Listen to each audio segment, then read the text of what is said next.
Je vais vous parler technologie aujourd'hui, parce que nous sommes une Startup Nation, hein, c'est notre chef community manager Emmanuel Macron qui nous l'a dit. Et on est très fiers de ça. La preuve, hier soir, c'était l'ouverture du Fashion Tech Festival.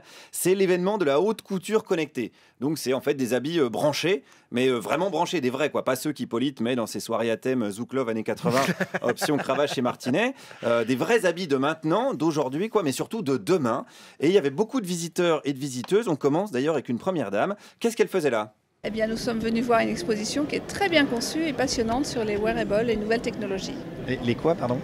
Les wearables, Ouh là là, qu'est-ce que c'est-à-dire ? les vêtements connectés, les vêtements qui intègrent de la nouvelle technologie. Ah, donc les fameux wearables. Ouais, bah, voilà. Ouais, les wearables, évidemment, je connais que ça. Alors c'est juste que pour des raisons de budget, je ne porte pas encore des t-shirts connectés à 800 boules. Mais le jour où tout le monde sera payé comme André Manoukian dans cette émission, on pourra. Ah, c'est vrai que le PIB du Qatar pour une chronique, c'est assez confortable. Mais pour l'instant, on ne peut que rêver des dernières innovations en matière de mode. C'est très bien fait en imprimante 3D. Là, vous avez un modèle qui est très intéressant où en fait, on peut respirer, donc on porte sa plante et en fait, on peut transformer l'air ambiant en un air moins pollué que l'on respire tout en marchant. C'est une robe avec un porte-plante. Oui, en quelque sorte. Seulement la journée. Parce que c'est la journée que la plante elle fait la photosynthèse. Oui. Il est compliqué ce monsieur. Non, moi je veux juste rendre service parce qu'une plante ça rejette du CO2 la nuit, hein, donc fallait suivre pendant les cours de bio au collège parce que sinon c'est un coup à mourir asphyxié pendant la Fashion Week et c'est quand même dommage je trouve. Alors heureusement il y a une chose qui ne tue pas, on le sait, c'est le ridicule, en témoigne l'excellente santé de la fondation Nicolas Hulot. Donc on continue avec une autre innovation. C'est une robe qui paraît blanche, donc sans aucune couleur, et à partir du moment où on la prend en photo avec notre flash, une quantité de motifs et de couleurs apparaissent. Ah oui, dis donc. Tel un vitrail.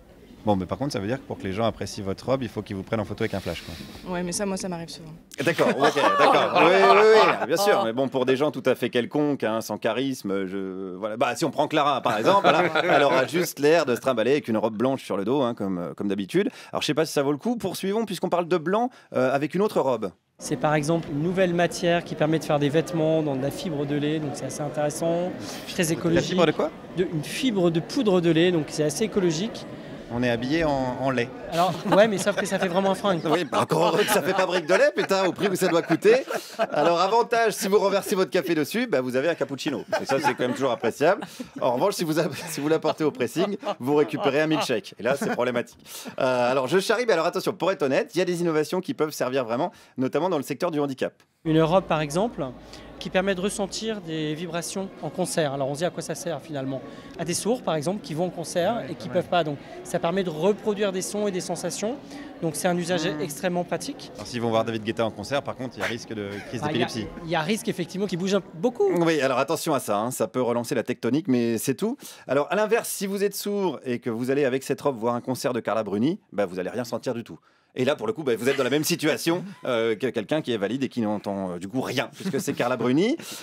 C'est efficace, donc. Alors, puisqu'on parle pollution sonore, il y avait également des robes prévues pour ça. Une robe connectée avec des lunettes à réalité virtuelle. C'est une robe qui est censée quantifier la pollution sonore qu'on a. Ah ouais. Et de la restituer par le visuel, c'est-à-dire il crée des grosses bulles rouges qui flottent, qui sautent dans tous les sens, qui rebondissent contre le sol, qui partent dans tous les sens et le but c'est de se rendre compte et que ça devienne presque agressif. Mais c'est déjà agressif en fait. Mais on s'en rend pas compte, On a mal à la tête, ce genre de choses, non ? Non. Si, et puis pour des gens qui ont la chance d'être insensibles à la pollution sonore, est-ce que c'est la peine qu'ils se trimballent avec une robe reliée avec des lunettes dans lesquelles de grosses boules rouges sautent partout ? Je pose la question, et je pose une autre question, comment des siècles d'évolution nous ont-ils amenés là ? Tentative d'explication. Je pense qu'il y a un truc dans la génération 2000 et qui est assez proche de moi, genre on s'en bat les couilles. On s'en bat les couilles. C'est ce qui est... C'est ce qui ressort. Je pense que il y a un truc où on s'en bat les couilles, on en a rien à faire parce qu'on en a trop eu, on en a trop vu, on a trop mangé. Et mais comment ça se traduit, ça, ce fameux on s'en bat les couilles ? Bah on s'en bat les couilles. Oui, d'accord, ok, à base de couilles et de battage de ces dernières. Donc voilà, c'était Guillaume Meurice en direct de la Startup Nation. En attendant les premiers gros bugs du quinquennat. Merci Guillaume.